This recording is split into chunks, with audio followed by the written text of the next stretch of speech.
কতগুলি শর্তে ইসলামের বিধানে খেলা জায়েজ? বলেন, খেলা ঢালাও ভাবে না জায়েজ না শর্ত সাপেক্ষে জায়েজ? এই শর্তগুলি সর্বমোট তিনটা।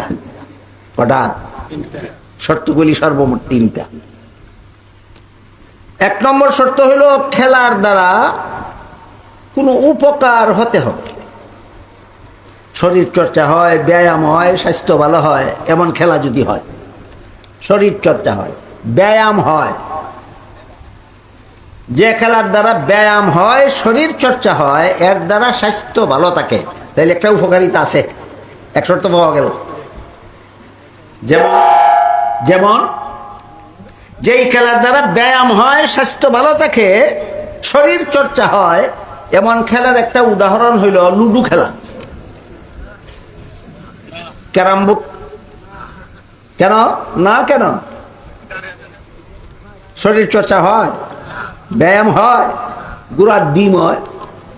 এই গুড়ার ডিমটা হালাল হবে কেন?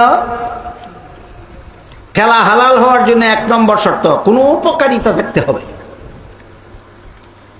দুই নম্বর শর্ত হইল খেলতে গিয়া যেন শরীয়তের বিধান লঙ্ঘন না হয়। খেলতে গিয়া যেন শরীয়তের বিধান লঙ্ঘন না হয়। শরীয়তের বিধান হইল পুরুষ ভিন্ন লোকের সামনে নিজের নাভির থেকে হাঁটুর নিচ পর্যন্ত ঢাকা রাখা ফরজ, যে শরীয়তের বিধান।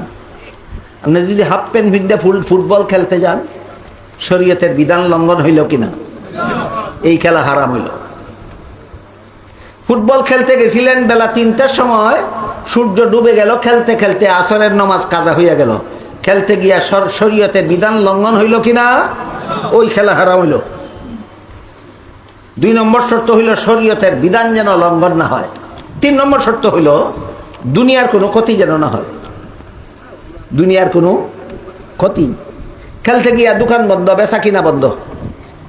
বলেন, দোকান বন্ধ কইরা, বেচা কিনা বন্ধ কইরা, চাকরির ডিউটি বন্ধ কইরা, গৃহস্থীর ক্ষেতের ক্ষেত খামারের কাজকর্ম বন্ধ কইরা খেললে দুনিয়ার ক্ষতি হয় কিনা? এই খেলা হালাল নয়, হারাম। সুতরাং তিন শর্তের কোনো শর্ত যেখানে লঙ্ঘন হবে সেখানেই খেলা হারাম, আর যেখানেই তিন শর্ত পালন হবে সেখানেই খেলা হালাল। ফুটবল খেলার দ্বারা শরীর চর্চা হয়, ব্যায়াম হয়, এক শর্ত পাওয়া গেল, এক শর্ত পাওয়া গেল। আপনি যদি নাবিদ থেকে আপনি পর্যন্ত পোশাক দায়িত্ব পোশাক পরেন, কোনো নামাজ কাজা না করেন, দুই নম্বর শর্ত পাওয়া গেল। দুই নম্বর শর্ত পাওয়া গেল। খেলতে গিয়ে যদি আপনার দোকান বন্ধ না করেন, চাকরির ডিউটি বন্ধ না হয়, গৃহস্থীর কাজ বন্ধ না হয়, তিন নম্বর শর্ত পাওয়া গেল। এই তিন শর্তে ফুটবল খেলা হালাল। কত শর্তে? কিন্তু বর্তমান বিশ্বের প্রচলিত ফুটবল খেলা এটা ইসলামী আদর্শ মোতাবিক নয়, ইহুদি খ্রিস্টানদের অসভ্য পদ্ধতির খেলা। ফুটবল খেলাটা হলো ইহুদি খ্রিস্টানদের অসভ্য পদ্ধতি, যা সভ্য পদ্ধতির খেলা নয়। সভ্যতার অসভ্যতা বুঝতে গেলে এই ফুটবলের অর্থ বুঝতে লাগে। ফুট ইংরেজি শব্দ, এটার অর্থ পা। পাও পাও পাউরে তো ঠ্যাং হয়, দেখো গাড়ের নাম ওই গর্দনানি, পাওয়ের নাম ওই ঠ্যাং। ফুট অর্থ ঠ্যাং, আর বল কয় গুল জিনিস রে। কেমন জিনিস?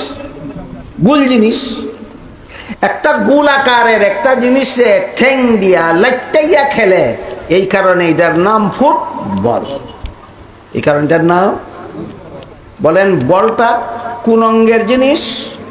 ঠ্যাঙ্গের। বলটা কোন অঙ্গের জিনিস? ঠ্যাঙ্গের। ঠ্যাং দিয়ে লাইটাইয়া খেলে, এই কারণে খেলবার সময় বল আত লাগলে অপরাধ। খেলার আইনে অপরাধ, খেলার আইনে। ফুটবল খেলার সময় খেলোয়াড়ের হাতও যদি বল লেগে যায়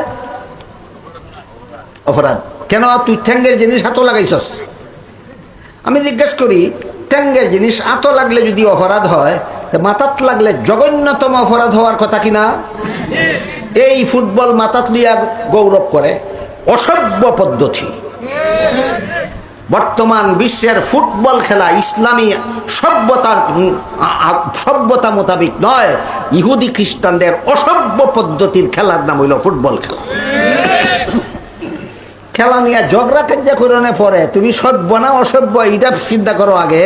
যদি দেখবার লাগি গিয়া তা আর যদি খেলবার লাগি গিয়া তা হতে আগে ফসালো করো তুই সভ্য না অসভ্য। তুই ঠ্যাঙ্গের জিনিস মাথাত লইয়া গর্ব করস, তে তো জুতাও মাথাত লইয়া বাজার যাইতে পারস।